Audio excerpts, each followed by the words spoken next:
여러분, 아들에게 핸드폰을 잠깐 맡겼을 뿐인데 2천만 원이 통장에서 사라졌다면 믿으시겠습니까? 스마트폰 좀 봐줄게요. 그 한마디로 시작된 배신. 가족이라는 이름 아래 조용히 그러나 치밀하게 벌어진 충격적인 이야기. 오늘 소개해드릴 사연은 믿었던 자식에게 당한 한 아버지의 가슴 아픈 고백입니다. 실제로 벌어진 이 현실 같은 이야기 끝까지 들으시면 나는 과연 내 자식을 얼마나 믿고 있는가 스스로에게 질문하게 될 겁니다. 구독과 좋아요는 이런 이야기를 더 많이, 더 생생하게 들려드릴 수 있는 힘이 됩니다.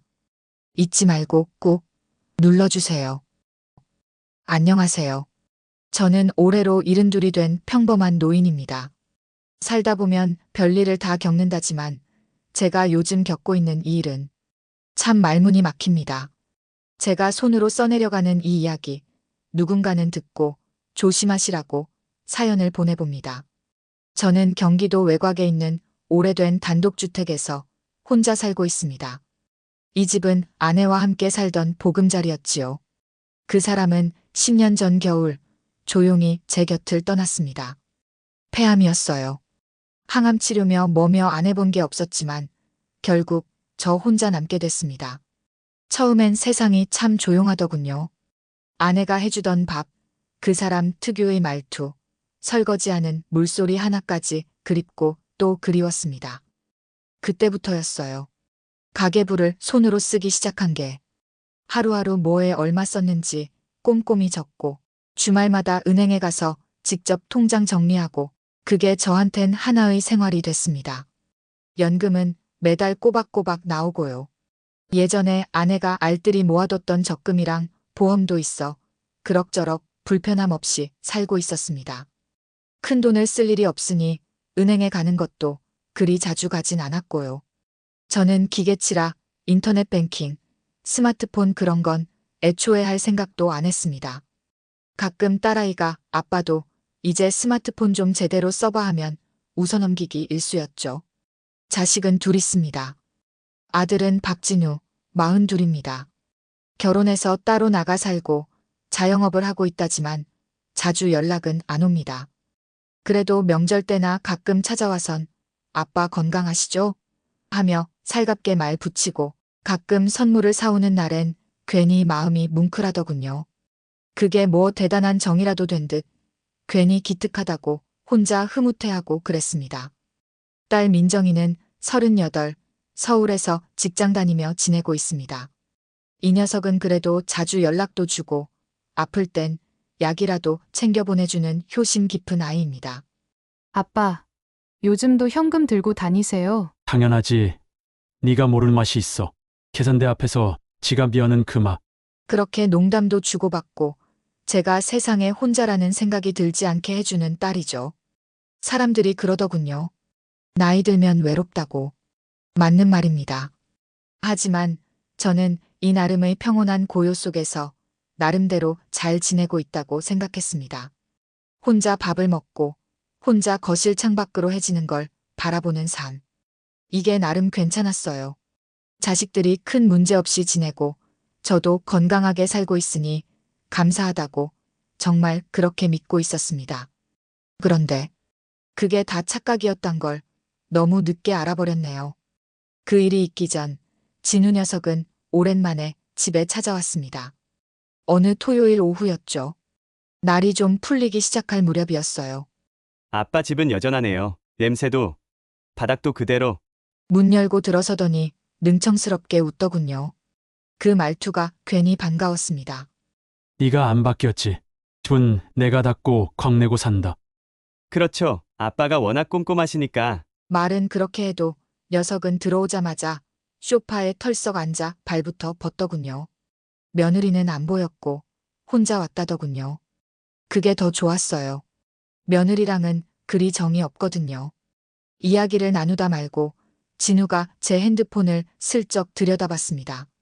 아빠, 이거 왜 이렇게 느려요? 터치하면 반응도 없고. 내가 뭐 게임을 하냐. 전화만 되면 됐지. 이게 지금 문제가 아니에요. 요즘 세상에 스마트폰 이렇게 느려선 아무것도 못해요. 그러더니 어느새 제 옆에 앉더니 휴대폰을 들고 이리저리 조작하기 시작했습니다.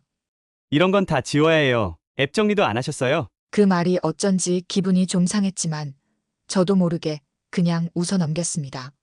네 엄마 살아있을 땐 이런 건 손도 안 댔는데.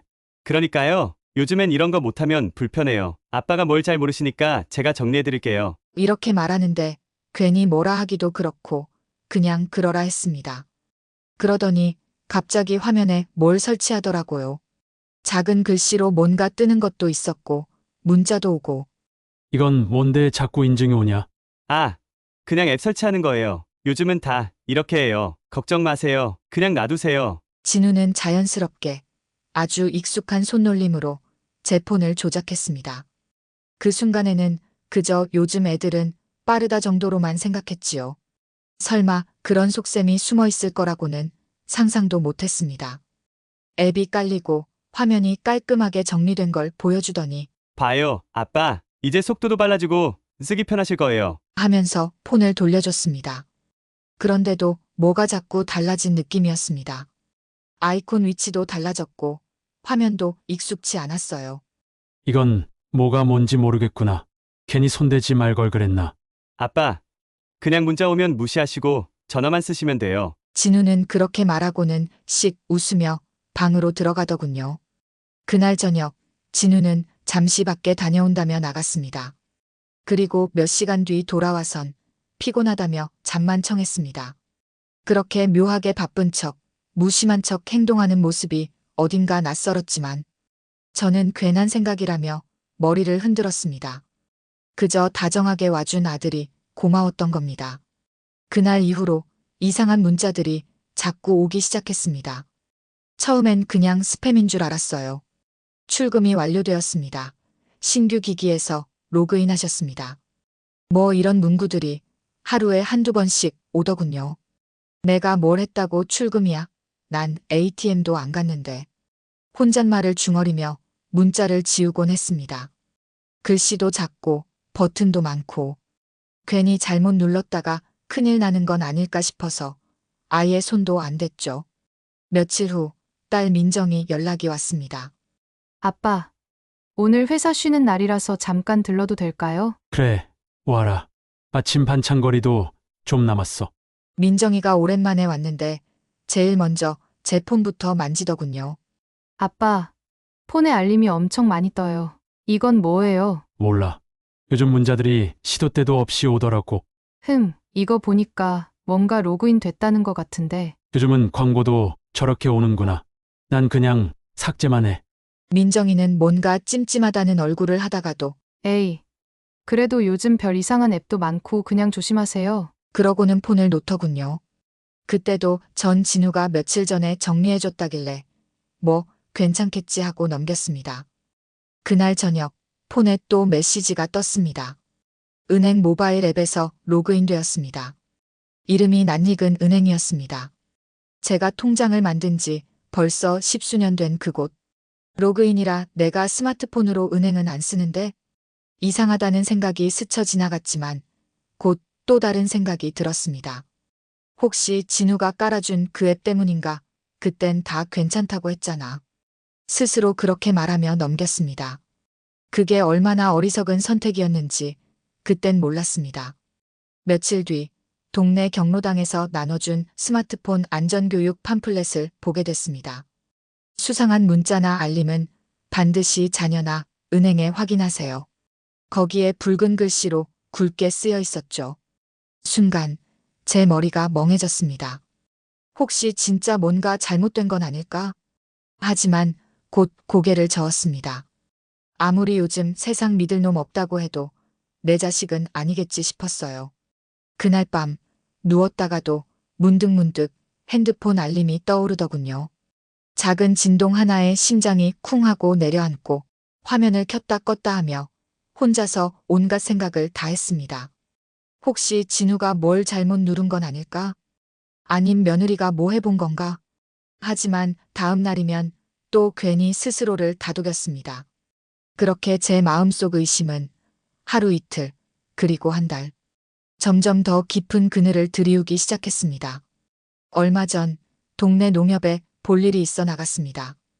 퇴직하고 나서도 주말마다 통장 정리하는 게 습관이 돼서 그날도 마트장 보고 나오는 길에 들렀죠. 통장을 기계에 넣고 버튼을 누르는데 그 순간 제 눈이 의심스러웠습니다. 잔액 182만 4천 원. 한참을 들여다봤습니다. 다시 빼고 다시 넣어봤습니다. 기계가 고장난 줄 알았거든요. 하지만 또렷하게 찍힌 기록들. 마치 거짓말처럼 며칠 간격으로 빠져나간 돈들. 처음엔 100만 원, 그 다음은 500, 그리고 300. 계좌번호는 전부 같은 번호였습니다. 손이 떨렸습니다. 저는 얼떨결에 은행 창구로 가서 이거 좀 확인 좀 해주세요. 제가 이 돈을 인출한 기억이 없습니다. 하고 말했습니다. 창구 직원이 통장을 넘겨봤더니 컴퓨터를 몇 번 두드리고 이렇게 말했습니다. 고객님 스마트뱅킹으로 이체하신 내역입니다. 그 말을 듣는 순간 등골이 싸늘해졌습니다. 예, 스마트 뱅킹이요. 저는 그런 거 안 합니다. 전 은행에 직접 와야 돈을 움직입니다. 여기 보시면 고객님 명의의 스마트폰으로 인증이 다 되어 있고요. 앱에서 로그인해서 이체하신 거예요. 직원은 너무도 태연하게 말했지만 제 머릿속은 하얘졌습니다. 내가 언제 그런 걸 한 적이 있던가? 그제야 몇 주 전 진우가 내 핸드폰을 만졌던 기억이 떠올랐습니다. 설마 그때 이 계좌번호 어디로 간 겁니까? 직원은 조심스레 말했습니다. 개인 계좌입니다. 거래 내역 본의 같은 분에게 여러 번 나눠 보내셨고요. 그 계좌번호를 받아 적고 집에 돌아오며 제 다리는 힘이 풀릴 것 같았습니다. 걸음걸이가 휘청거렸고 마스크 안으로 깊은 한숨이 쏟아졌습니다. 길을 걷는데도 차 소리도 사람 소리도 아무것도 들리지 않았습니다. 머릿속엔 단 하나. 이 돈 어디로 간 거냐? 그리고 누가 이체한 거냐? 집에 도착하자마자 폰을 켰습니다. 진우가 설치해준 그 앱을 찾아 눌렀습니다. 화면이 뜨자 그 안엔 낯익은 계좌번호와 숫자들이 고스란히 찍혀 있었습니다. 날짜, 금액, 수신자. 모두 정확했습니다. 숨이 턱 막혔습니다. 제가 모은 돈, 아내가 죽고 나서도 손도 대지 않고 모아온 돈, 그게 제 손이 아닌 누군가의 손을 타고 사라지고 있었습니다. 의심은 이제 확신이 되었습니다. 제 아들 진우. 그 녀석이 내 돈을 내 손을 빌려 훔쳐간 거였습니다. 그날 저녁 진우에게 전화를 걸었습니다. 목소리를 듣는 순간 제 안에 있던 마지막 희망이 무너지기 시작했습니다. 진우야, 오늘 잠깐 들릴 수 있겠니? 왜요, 아빠? 무슨 일 있어요? 네가 전에 설치해준 앱 말인데 나랑 좀 얘기하자. 그날 밤 진우는 며느리와 함께 왔습니다. 문을 열어주며 얼굴을 보는데 그간 미처 보지 못했던 낯선 그림자가 스며 있었습니다. 아들인데 왜 그리 낯설게 보였을까요?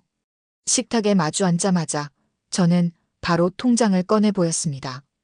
잔고와 이체 내역, 그리고 은행에서 받은 계좌번호까지. 이 돈 네가 가져갔냐?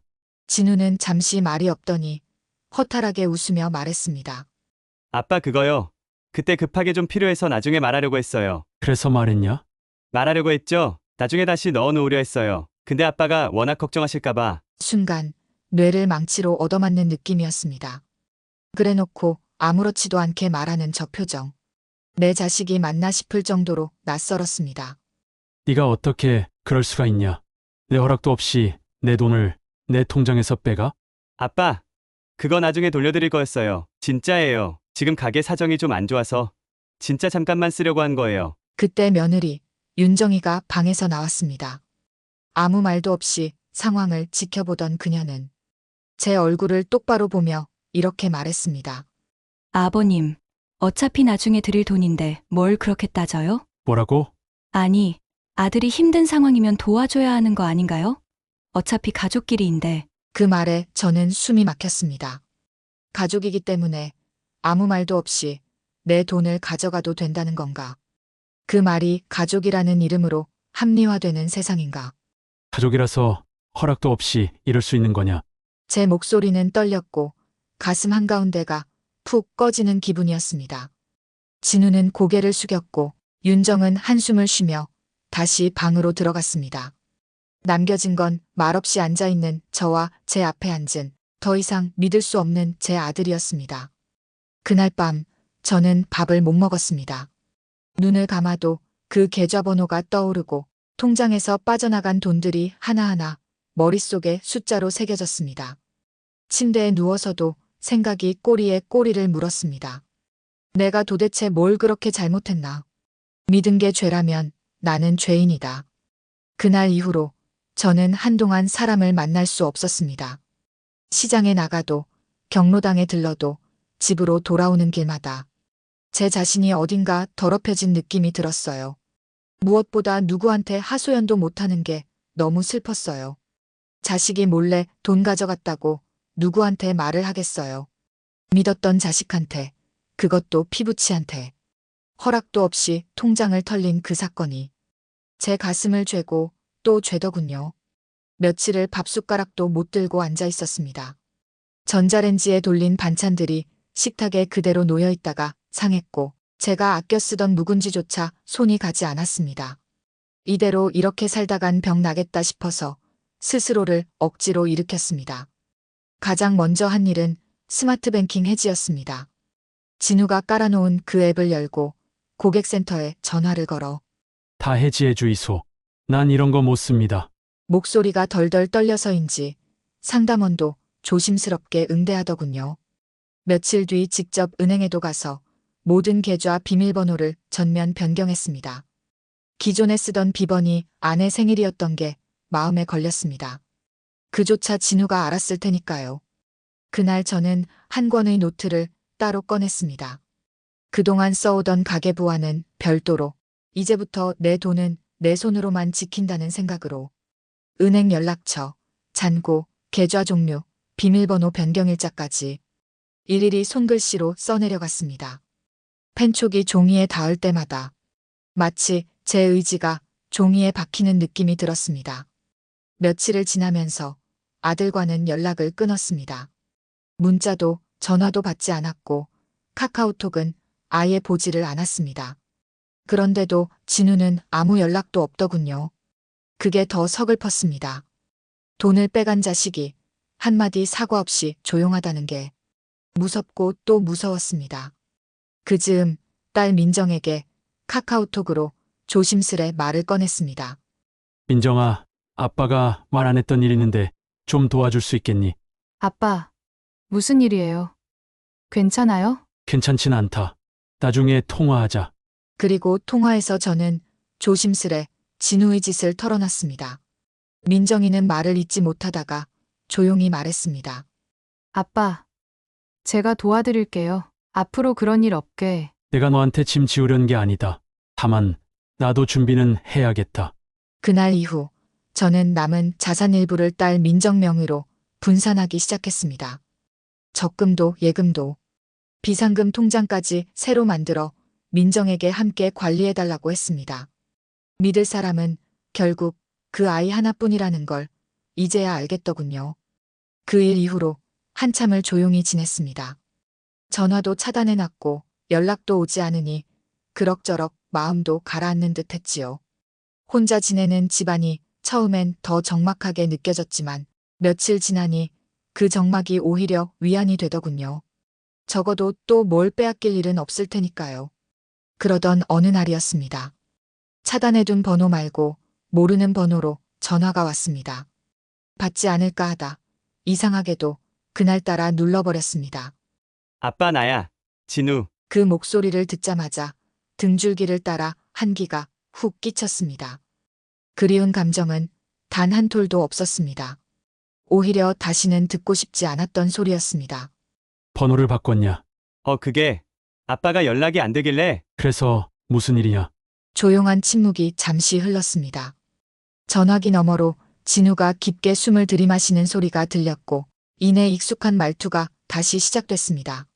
아빠 이번엔 진짜 좀 급해. 가게 월세가 밀렸어. 임대인이 나가라고 통보까지 했어. 조금만, 진짜 조금만 도와줘요. 그 말에 저는 눈을 질끈 감았습니다. 이 녀석은 아직도 자기가 무슨 짓을 했는지 모르는구나 싶었습니다. 진우야, 내가 너한테 더 이상 줄 것도 믿을 것도 없다. 앞으로는 스스로 살아라. 더는 나한테 전화하지 마라. 그 말이 입에서 나오는 데까지 꽤 오랜 시간이 걸렸습니다. 숨이 턱 막히는 느낌이었고 손도 덜덜 떨렸습니다. 하지만 말은 또렷하게 나갔습니다. 저는 그 말로 제 마음을 단단히 닫아버렸습니다. 진우는 당황했는지 한참을 말없이 있더니 이내 울컥한 목소리로 말했습니다. 아빠, 너무하시네. 난 그래도 아들인데. 그래, 아들 맞다. 그래서 더 아프다.